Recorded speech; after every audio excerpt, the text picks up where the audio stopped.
అనంత విశ్వ సంపదని ఆకర్షించడానికి మీ ముందుకు వస్తుంది అహం బ్రహ్మాస్మి సాధన 11 డేస్ ఎనర్జీ యాక్టివేషన్ ప్రోగ్రామ్. నమస్తే రమ్మగారు. నమస్తే జయ. రమ్మగారు, మనము స్కాంద పురాణంలో మొదటి భాగం ఈ రోజు మొదలు పెడదామండి. పూర్వకాలంలో ఈ నైమిసారణ్యం, ఇప్పుడు కూడా మనం నైమిసారణ్యం గురించి చెప్పుకుంటాం. నైమిసారణ్యంలో ఏం చేసేవాళ్ళు, ఋషులు మునులు అందరూ చేరి అక్కడ ఉండేవారు. ఈ తపస్సుకి అనువైన ప్రదేశం, అన్ని రకాల ధర్మకార్యాలకి అనువైనది. సంసారం త్యజించిన వారందరూ కూడా నైమిసారణ్యం చేరేవారని చెప్పుకునేవారు. అయితే నైమిసారణ్యంలో చాలామంది మునులు ఋషులు కలిసి దీర్ఘ సత్రయాగం అని ఒక యాగం మొదలు పెట్టుకున్నారట. సత్రయాగం అంటేనే 10 సంవత్సరాలు ఏమో పడుతుంది, దీర్ఘ సత్రం అంటే ఇంకా పెద్దదనమాట. ఈ యాగానికి అనువైన సంభారాలు ఎవరో ఒకళ్ళలా అందిస్తూ ఉండేవాళ్ళు. వీళ్ళు కొంతమంది తమ తపశక్తితోటి తెప్పించుకునేవాళ్ళు. యాగాలు జరుగుతూ ఉండేవి. ఇలా ఈ నైమిసారణ్యంలో ఫలానా యాగం జరుగుతోందని అన్ని చోట్లకి ప్రచారం జరిగేది. రకరకాల పెద్దవారు, ఎంతమంది ఋషులు మహర్షులు ఇక్కడ ఉన్నవాళ్ళు కాకుండా త్రిలోక సంచారులుగా ఉండేవాళ్ళు, లోక సంచారులు, భూలోక సంచారులుగా ఉండేవాళ్ళు. నారద మహాముని, భృగు మహర్షి అని, తర్వాత సూత మహాముని, ఇట్లా అందరూ ఆ యాగం జరిగే దగ్గరికి వెళ్ళి కొంత సమయం వాళ్ళతోటి గడిపి యాగంలో తాము కూడా కొంత భాగస్వామ్యం వహించి లేదా వెళ్ళి వాళ్ళని ఊరికే పలకరించి వచ్చి అలా జరుగుతూ ఉండేది. ఒకసారి దీర్ఘసత్ర యాగం జరుగుతున్నప్పుడు అక్కడికి లోమసుడు అనే మహాముని వచ్చారు. ఈయనని పౌరాణిక కర్త అయినటువంటి సూతుడుగా తెలుసుకోవాలి. ఈ లోమసుడు అనే పేరు ఆయనదే, సూత మహాముని. ఈ సూతుల వారు చెప్పిన కథలు అన్నీ, మన పురాణ కథలన్నీ సూతుడు చెప్పినవిగానే కనపడతాయి. ఆయన అక్కడికి వెళ్ళాడట. అయితే అక్కడ ఉన్న మునులు, ఈ యాగం చేస్తున్న వాళ్ళందరూ కలిసి ఆయనకి అర్ఘ్యపాద్యాలు ఇచ్చి ఆసీనుల్ని కావించి, నాయన నువ్వు మంచి సమయానికి వచ్చావు. ఇట్లా యజ్ఞాలు యాగాలు జరిగేటప్పుడు కాలక్షేపంగా ఏదైనా పురాణ గాథ, భగవత్ సంబంధమైన విషయాలు, దీనివల్ల ఏంటంటే లోకజ్ఞానము పెరుగుతుంది, భగవద్భక్తి పెరుగుతుంది. మనం వెళ్తున్నటువంటి మార్గం, ఈ ధర్మ మార్గం, ఏ మార్గాన్ని మనం భక్తి మార్గాన్ని అనుసరించి వెళ్తున్నామో దానిని ఇంతకు ముందు అనుసరించిన వాళ్ళెవరు, ఇక దీన్ని అనుసరించడం వల్ల వారికి లభించిన పుణ్యాలు ఏమిటి, ఎలాంటి లోకాలని వాళ్ళు సముపార్జించారు అనే దాని మీద ఒక అవగాహన కోసం ఏదో ఒక మంచి మాట చెప్పడానికి నువ్వే సమయానికి వచ్చావు. ఈ యాగంలో మునిగి ఉన్నాం, మాకు భగవంతుడైన పరమేశ్వరుని గురించి తెలియజేయి. శివుడు అనగానెవడు, ఆయన శక్తియుక్తులేంటి, శివారాధన వల్ల ఫలితం ఏమిటి, అసలు శివుడు అన్నవారు ఏం చేయగలడు, ఆయన ఓ శివాలయ సందర్శనం వల్ల ఏం జరుగుతుంది, శివాలయ సమ్మార్జనం వల్ల ఏం లభిస్తుంది, ఆయన కోసం ఒక ఆరాధన చేసాం, ఒక అభిషేకం చేసాం, ఓ పూజ చేసాం, ఏం చేస్తే ఏం లభిస్తుంది, శివుడు ఎంత సులభుడు, ఎన్ని విధాలుగా మనం ఆయన్ని చేరుకోగలుగుతాం అని ఈ విషయాలన్నీ మాకు తెలియజేయి. ఇప్పుడు పూర్వం ఎవరైనా ఇలాగ యాగాలు చేసిన వాళ్ళు, యజ్ఞం చేసిన వాళ్ళు, భగవత్ సాన్నిధ్యాన్ని పొందిన వాళ్ళు ఎవరైనా ఉంటే, పరమేశ్వర సన్నిధిని పొందినవాడు ఉంటే అది తెలియజేయి. ఇంత కష్టసాధ్యమైన యజ్ఞాలు యాగాలు కాకుండా సులువుగా కూడా భగవంతుని చేరే మార్గం ఏదైనా ఉందా, అది కూడా నువ్వు తెలియజేయి అని అడిగారు. పరమేశ్వరుని గురించి చెప్పమని. ఆయన చాలా సంతోషించాడు. సంతోషించి ఏం చెప్పాడంటే, దానికేం నాయన, పరమేశ్వరుడు అంటే మామూలు వాడా, లోక సామాన్యుడు కాదు, అసామాన్యుడు ఆయన. అతడి శక్తి ఇంతింతని చెప్పడానికి వీల్లేదు. అతడు ఇంత సులువుగా చెప్పడానికి అయితే దొరుకుతాడని చెప్పడానికి కూడా లేదు. ఎంత సులువుగా అయినా లభించగలడు. ఎంత క్రోధో అంత సులభ సాధ్యుడు ఆయన. పరమశక్తిమంతుడు. ప్రపంచం ఆయన వల్లే నిలబడుతోంది, నడుస్తోంది. ఈయన విషభక్షణం చేశాడు, దక్షయజ్ఞ విధ్వంసనం చేశాడు అన్నారు. అనేసరికి ఆశ్చర్యపోయారు. విషభక్షణం చేశాడా పరమేశ్వరుడు? వాళ్ళకి తెలియదు అనమాట. అప్పుడు దక్షయజ్ఞ వినాశనం అంటున్నావు. యజ్ఞ భర్త కదా పరమేశ్వరుడు అంటే, యజ్ఞభర్త, యజ్ఞకర్త, ఆయనే యజ్ఞ పురుషుడు, భగవంతుడే కదా యజ్ఞానికి మూల పురుషుడు. ఆయన ఒక యజ్ఞాన్ని పాడు చేయటం ఏమిటి, ఇది ఎట్లా జరిగింది, ఈ దక్షుడెవరు అని వివరంగా, కొంతమందికి తెలుసు దక్షుడెవరు, కొంతమందికి తెలియదు. అప్పుడు ఆయన ఎవరు, ఈ కథాంశాన్ని వివరంగా చెప్పమన్నారు. చెప్పమంటే అప్పుడు ఈ సూత మహాముని శౌనకాది మునులు ఉన్నారు లేదో అక్కడ ఉన్న మునులందరికీ ఈ వాక్యాలు చెప్తున్నారు. మీరు కార్తీక పురాణం కానీ మాఘ పురాణం కానీ ఏమైనా శ్రద్ధగా వింటే, శౌనకాది మునులు అడగగా సూత మహాముని ఇలా తెలిపాడు. అవును, ఇదే వింటాం మనం. మొట్టమొదటి వాక్యాలు అవే ఉంటాయి. అవును. ఎందుకంటే ఈ సూత మహామునే ఎన్నో పురాణాలు ఎవరెవరి వద్ద నుంచో విని తను తెలుసుకుని పూర్వం ఈ విషయాన్ని వీళ్ళకి చెప్పారు, వాళ్ళు నాకు చెప్పారు, నేను మీకు చెప్తున్నాను అంటాడు. ఇప్పుడు ఇందులో ఒక ప్రత్యేకమైన విషయం మనం గమనించాల్సింది ఏంటంటే, సూత మహాముని మహాతపస్వి. ఆయన ఇంకోళ్ళ దగ్గర విని వీళ్ళకి చెప్తున్నాడు. మామూలుగా లోకంలో వినేవాళ్ళు ఎవరుగా ఉంటారు? శిష్యులుగానే ఉంటారు. అంతేగా, గురువుగా ఉన్నట్టుగా మనం చూస్తామా? ఎక్కడ చూడం. గురువైన వాడు వింటాడని మనం అనుకోగలమా అసలు? ఈయన్ని, ఈ సూత మహామునిని, ఈయన నైమిషారణ్యంలోకి రాగానే వాళ్ళందరూ కాళ్ళు పట్టుకుని కాళ్ళు గడిగి మంచినీళ్ళు ఇచ్చి కూర్చోబెట్టి ఇంతమంది చుట్టూతా చేరి అయ్యా ఏదైనా మంచి మాటలు చెప్పు అని అడుగుతున్నాడంటే ఆయన మహాగురు. కానీ ఈయన వినయంగా శ్రద్ధగా ఎవరి దగ్గర విని వీళ్ళకి చెప్తున్నాడు. ఎంత గురువైనా శిష్యుడిగా ఉండాల్సిందే. ఈ పురాణాల్లో మొట్టమొదట నేర్చుకోవాల్సింది ఏంటంటే, నాకు వచ్చు, నాకు తెలుసు, నాకు ముందే తెలుసు, నాకు ఎప్పుడో తెలుసు అనకూడదు. మనకి తెలియంది ప్రతిదీ మనం వినవలసిందే. నిత్య విద్యార్థి, నిత్య విద్యార్థిగానే ఉండాలి. అది సూతుల వారి దగ్గర నుంచి మొట్టమొదట పురాణంలో చెప్పబడిన విషయాల్లో నేర్చుకోవాల్సిన మొదటి విషయం ఏంటంటే, నీకు ఎంత వచ్చినా ఎంత తెలిసినా నీకు తెలియని దానిని ఇతరుల వద్ద నుంచి ఇంకొకరి వద్ద నుంచి నువ్వు తెలుసుకోవాలి. నీకు తెలుసున్న దానిని ఎలా తెలుసుకున్నావో యథాతథంగా అదే విధంగా తెలియజేయాలి. మొట్టమొదట పురాణం వల్ల వచ్చే పాఠం ఏమిటి? ఇది. నువ్వేదైనా ఒక కథ విన్నావు, ఆ కథని చక్కగా చెప్పు ఇతరులకు. ఎవరైనా అడిగితే చెప్పు, ఏదో అప్పుడు విన్నా, నాకు జ్ఞాపకం లేదండి, ఇలాంటివి చెప్పకూడదు. అప్పుడు ఇలా చెప్పినట్టు జ్ఞాపకం, నేను ఇది విన్నాను, ఇది నాకు తెలుసు, ఫలానా వారు ఫలానా వాళ్ళకి చెప్పారు, వాళ్ళు నాకు చెప్పారు, నేను మీకు చెప్తాను. ఈ కామన్ సెంటెన్స్ అన్నమాట. ఇది సాధారణ వాక్యంగా ఇదే కనపడుతుంది మనకి. అప్పుడు ఈయన చెప్తున్నారు, దక్షుడు ప్రజాపతి, బ్రహ్మదేవుడి నుంచి జన్మించిన వాడు. అయితే దక్ష ప్రజాపతికి దాక్షాయణి సతీదేవి అని ఒక కుమార్తె ఉంది. ఆయనకి చాలామంది కుమార్తెలు ఉన్నారు. సతి యొక్క గుణాధిక్యత వల్ల బ్రహ్మదేవుడు ఏమన్నారంటే, ఈ సతీదేవిని దాక్షాయణిని పరమేశ్వరుడికి ఇచ్చి వివాహం చేయమన్నారు. ఈ బ్రహ్మ నుంచి పుట్టినవాడు అవటం వల్ల ఈయన బ్రాహ్మణుడుగాను పూర్తిగా వేదమార్గ అవలంబిగాను కనపడతాడు దక్ష ప్రజాపతి. ఆయన తన కూతుర్ని ఇచ్చి తనకు కలిగిన కుమార్తెల్లో ఒక కుమార్తెను, పెద్ద కుమార్తె అయిన దాక్షాయణి దేవిని సతీదేవి అంటారు, ఆమెని పరమేశ్వరుడికి ఇచ్చి వివాహం చేశారు. వివాహం జరిగింది. దాక్షాయణి పరమేశ్వరుడితోటి వెళ్ళిపోయింది. వివాహం జరిగినప్పుడే ఆయనకేం పెద్ద నచ్చి ఉండదు, కానీ నచ్చిందో నచ్చలేదు. తర్వాత కొంతకాలానికి ఒక మాట దేవతా సమూహం అంతా కూర్చుని ఉండగా దక్ష ప్రజాపతి ఆ సమూహంలో మాట్లాడడానికి వెళ్ళాడు. వెళ్ళేసరిగా ఆయన చూడంగానే అష్టదిక్పాలకులు, తర్వాత ఋషులు, మహర్షులు అందరూ లేచి నిలబడ్డారు. పరమేశ్వరుడు లేవలేదు. ఆయన్ని ఆదరించల, తలకాయ ఊపారు అంతే. దక్షుడికి అహంకారం దెబ్బతినిపోయింది. ఆయన భరించలేకపోయాడు దాన్ని.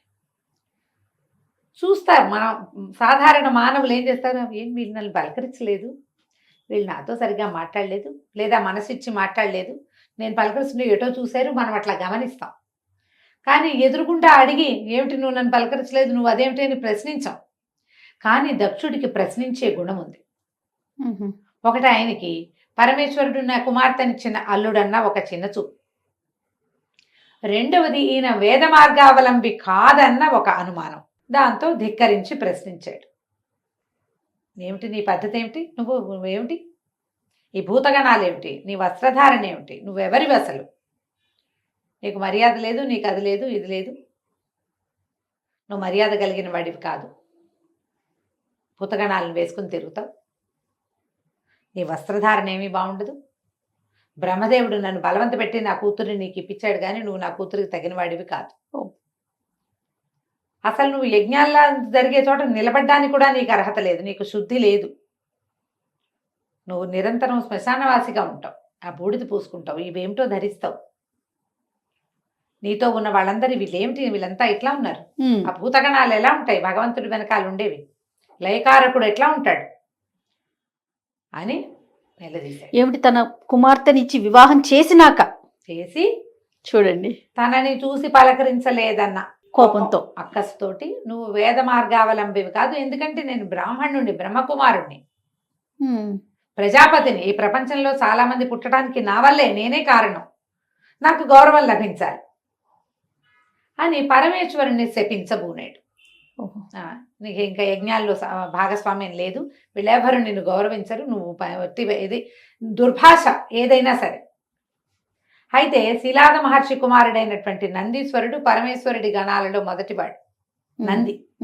ఆయన ఉగ్రుడుగా లేచాడు. నువ్వు ఏమిటి శపిస్తావు, నువ్వెవరివి, నువ్వు కూతుర్నిచ్చి వివాహం చేశావు, మామవి నువ్వు, ఆయనకి కులం లేదు జాతి లేదు అంటానికి మరి నువ్వు నీ కుమార్తెనిచ్చావంటే తండ్రితో పితృపంచకంలో వాడివి నువ్వు. పైగా పరమేశ్వరుడు ప్రపంచానికి భర్త, ఆయన ఈ ప్రపంచమంతా ఆయనతోటి నడుస్తుంది. రుద్రుడు లేని ప్రపంచం ఉందా? పరమేశ్వరుడే దీనికి ఆది, అతడే మూలం, అతడే యజ్ఞకర్త భర్త కూడా. వేద మార్గం ఉన్నా లేకపోయినా శివుడు ఎప్పుడు ఉన్నవాడే.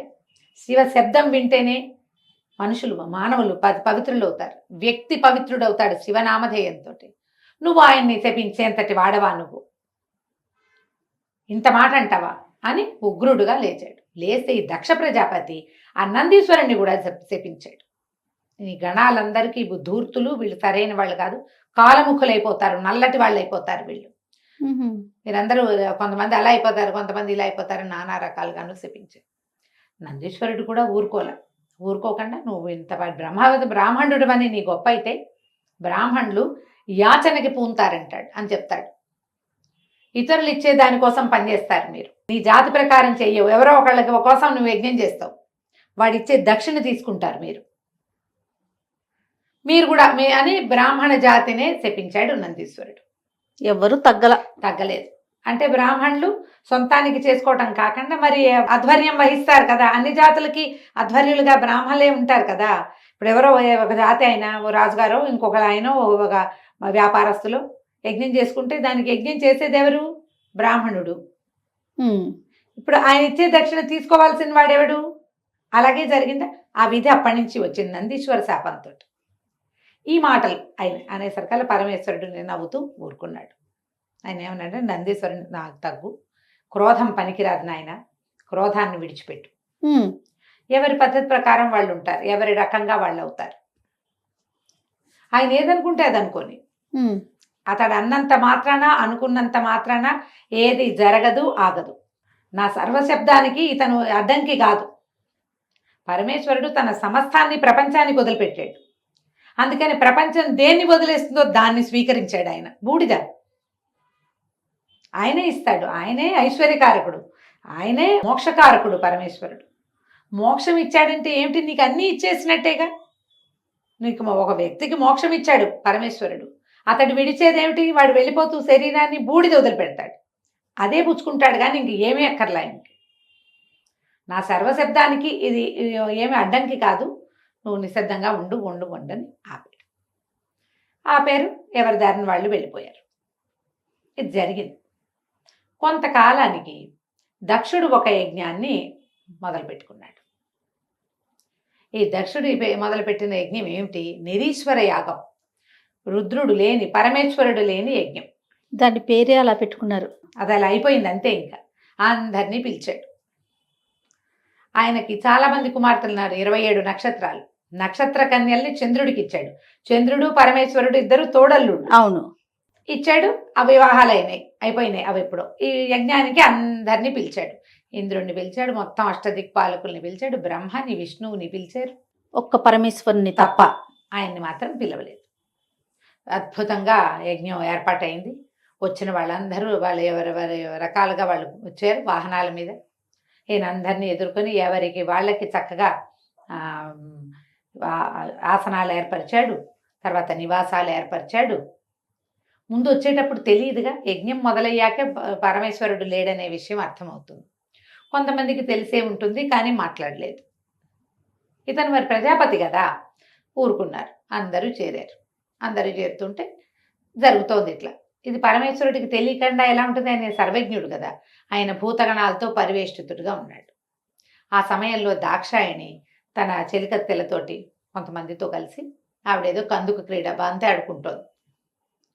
ఈ ఆటలు ఆడుకుంటుంటే హిమవత్పర్వత ప్రాంతాల్లో చంద్రుడు రోహిణి కలిసి వెళ్తున్నారు. వీళ్ళిద్దరూ ఎక్కడికి వెళ్తున్నారు అనేది ఆవిడకి అర్థం కాదు. తన చెలికత్తెల్లో విజయ అని చెప్తారు ఇద్దరు. ఈ విజయని పిలిచి, విజయ, చంద్రుడు రోహిణితో కలిసి ఎక్కడికో వెళ్తున్నాడు, అతడు ఎక్కడికి వెళ్తున్నాడో కనుక్కో. వెళ్ళింది విజయ. ఎక్కడికి వెళ్తున్నారు అంటే, దక్ష ప్రజాపతి యజ్ఞం చేస్తున్నాడు, ఆయన రమ్మన్నాడు, భార్యా సమేతంగా రమ్మన్నారని యజ్ఞానికి వెళ్తున్నామని చెప్పారు. ఈమె ఆశ్చర్యపోయింది దాక్షాయణి. అట్లా ఎట్లా? నా తండ్రి యజ్ఞం చేస్తుంటే నన్ను పిలవద్దా? నా భర్త యజ్ఞకర్త కదా, వారిని పిలవద్దు?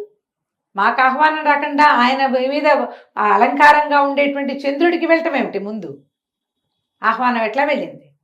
ఈవిడ గబగబా ఇవి వదిలిపెట్టి పరమేశ్వరుడి దగ్గరికి వెళ్ళింది. ఆయన భూతగణాలతో పరివేష్టితుడుగా ఉన్నాడు. ఈ గణాలు సామాన్యంగా ఉండవట, అసలు స్కాందంలో వర్ణిస్తారు. మామూలు వాళ్ళు కాదుట. కొంతమందికి తలలు లేవు, శరీరాలు సరిగ్గా లేని వాళ్ళు, అవన్నీ భూతగణాలు స్వామిని సేవిస్తూ ఉంటాయి. ఆయన పెద్ద సింహాసనం మీద కూర్చుని ఉంటాడు పరమేశ్వరుడు. ఎంతమందో మునులు, ఋషులు, గణాలు, ఎన్ని భూతగణాలన్నిటితోటి సేవింపబడి ఉన్న సభలోకి దాక్షాయణి వెళ్ళిందట. వెళ్తే దగ్గరికి తీసుకుని ఒళ్ళో కూర్చోబెట్టుకున్నట్టు. ఏమిటి, ఎందుకమ్మా ఈ సమయంలో ఎందుకు వచ్చావు నువ్వంటే, నా తండ్రి ఒక యజ్ఞం చేస్తున్నాడు, మనం వెళ్ళాలి కదా, నువ్వు లేకుండా అతను యజ్ఞం ఎలా చేస్తాడు, మనం వెళ్ళవలసిందే, ఆ యజ్ఞం ఏమిటో చూడాలి, వెళ్దామంటే. ఈయన అన్నాడు, అమ్మా పిలవని చోటికి వెళ్ళకూడదు. ఇప్పుడు పిలిచిన వాళ్ళందరూ వెళ్ళారు. ఎవరైతే పిలవని చోటికి వెళ్తారో వాళ్ళు అవమానాలు పాలవుతారు, అవమానపడతారు. మనకెందుకు అవమానం? పిలిస్తే వెళ్దాం, మనకి ఆహ్వానం రాలేదు కాబట్టి వద్దన్నాడు. ఆవిడికి నచ్చల. అసలు పరమేశ్వరుడు లేని యజ్ఞం ఏమిటి? నా తండ్రి ఇలాంటి అవజ్ఞకి ఎట్లా పూనుకున్నాడు? నిన్ను భగవంతుడిగా గౌరవించాలి, ఒకటి సర్వేశ్వరుడిగా గౌరవించాలి, కుమార్తెనిచ్చిన అల్లుడిగా గౌరవించాలి, రెండూ చేయడా? పోనీ కుమార్తెను వదిలిపెట్టు, సర్వేశ్వరుడు లేని యజ్ఞం ఏమిటి? అది నా తండ్రి ఇంత పని ఎందుకు చేశాడో నేను వెళ్ళి కనుక్కోవాల్సిందేనన్నది ఆమె. ఏమైనా సరే నేను వెళ్ళాల్సిందేనని పట్టుపట్టింది. అనేసరికల్లా సరే, నీ మనసు అయితే వెళ్ళిరా, భూతగణాలని నీతో పాటు తీసుకెళ్ళు, గణాలతో పాటు వెళ్ళు, ఈ నందిని అధిరోహించి వెళ్ళమన్నాడు. నందీశ్వరుణ్ణి ఎక్కి దాక్షాయణి 60,000 గణాలతోటి తరలి వెళ్ళిందట యజ్ఞానికి. వీళ్ళంతా వచ్చారు. వచ్చేసరికి యజ్ఞం హడావిడిగా ఉంది. పెద్ద యజ్ఞశాల, తల్లిదండ్రి యజ్ఞానికి అవసరమైన వస్త్రధారణలో ఉన్నారు. ఆసనాల మీద కనపడుతున్నారు ఒక్కొక్కళ్ళు. బ్రహ్మ విష్ణు మహేశ్వరులు, మహేశ్వరుడు లేడు, బ్రహ్మ విష్ణువు, ఇంద్రుడు, దిక్పాలుడు, అందరూ మహర్షులు, ఎంతమందో. వీళ్ళందరూ కూర్చున్నారే, పరమేశ్వరుడు లేని యజ్ఞం ఏమిటి? ఆమె నిలదీసి అడిగింది తండ్రిని, నువ్వు పరమేశ్వరుడు లేని యాగం ఎట్లా సంకల్పించావు అంటే, నిరీశ్వర యాగమే సంకల్పించాను. అతను నా వల్ల శాపం పొందాడు పరమేశ్వరుడు. అతనికి సరైన కులగోత్రాలు లేవు. నేను పొరపాటున బ్రహ్మగారి మాట విని నిన్ను అతనికి ఇచ్చి వివాహం చేశాను. నా పొరపాటు జరిగింది, నువ్వు ప్రాణం వదిలేసి, నా వల్ల పొరపాటు అయింది, నేను అతనికి ఇచ్చి వివాహం చేసి ఉండకూడదు, అతనిని నేను గణించను అని చెప్పాడు. నేను ఈమె అక్కడ ఉన్న వాళ్ళందరినీ నిలదీసింది. బ్రహ్మదేవుడిని అడిగింది, పంచముఖుడుగా ఉన్న నువ్వు పరమేశ్వర క్రోధం వల్ల చతుర్ముఖ బ్రహ్మవయ్యావు, నీకు తెలీదా పరమేశ్వరుని శక్తి అని ఒక్కొక్కళ్ళని ప్రశ్నించింది. విష్ణువుని కూడా అడిగింది. విష్ణు, ఈయన పరమేశ్వరుడు లేని యజ్ఞానికి ఎలా వచ్చావు నువ్వు? పూర్వం జరిగినవన్నీ మర్చిపోయారా మీరు? పరమేశ్వరుడు లేని యజ్ఞం ఏమిటని గట్టిగా నిలదీస్తే ఆయన అమ్మాయిని, ఆవిడ్ని కేకలేశాడు. ఈ పరమేశ్వరుడు, నువ్వు చెప్పుకుంటున్నావు కానీ అతను సరైన వాడు కాదు, కులగోత్రాలు లేవు, అతనికి తండ్రి పుట్టుక కారణం ఏమిటో తెలీదు, అతను ఎట్లా పుట్టాడో తెలీదు, అతను నివసించే స్థానం సరైంది కాదు, అతను వేదబాహ్యుడు, వేదంలో చెప్పబడినవేవి అతను చేయడు అని తను అనేసరికల్లా ఆవిడ ఒప్పుకోలే. శివనింద నువ్వు చేస్తూ ఉండగా విన్నవాడికి కూడా పాపమే, చేసిన వాడికి ఎంత పాపమో విన్నవాళ్ళకి అంత పాపం. నువ్వు పాపం మూట కట్టుకో, నేను మూట కట్టుకోను. నా భర్త వద్దన్నా కూడా నేను వచ్చాను, ఇప్పుడు ఏ ముఖం పెట్టుకుని నేను ఇంటికి వెళ్తాను, అందుకని నువ్వన్నదే చేస్తాను, ప్రాణత్యాగం చేస్తానని ఆవిడ అగ్ని రగిలి చేసుకుంది. శివాహార అంటూ అగ్నిలో ప్రాణాలు వదిలేసి, ఎప్పుడైతే ఈమె ఇలాగా యోగాగ్నిలో దగ్ధమైపోతుందో ఈ గణాలలో 20,000 మంది ప్రాణత్యాగం చేశారు అమ్మవారితో పాటు. బా. మనకి ఏ కథలోనూ ఇలా జరిగిందని చెప్పరు.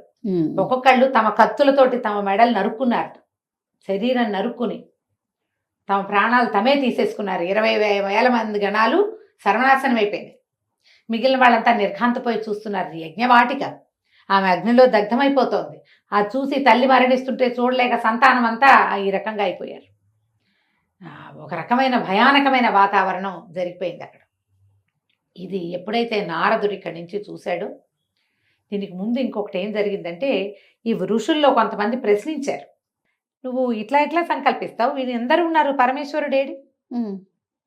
అయితే ఆయన నేను పిలవనన్నాడు. పిలవనంటే దధీచి అనే మహర్షి మాత్రం పరమేశ్వరుడు లేని యజ్ఞంలో నేను ఉండను అని లేచి వెళ్ళిపోయాడు.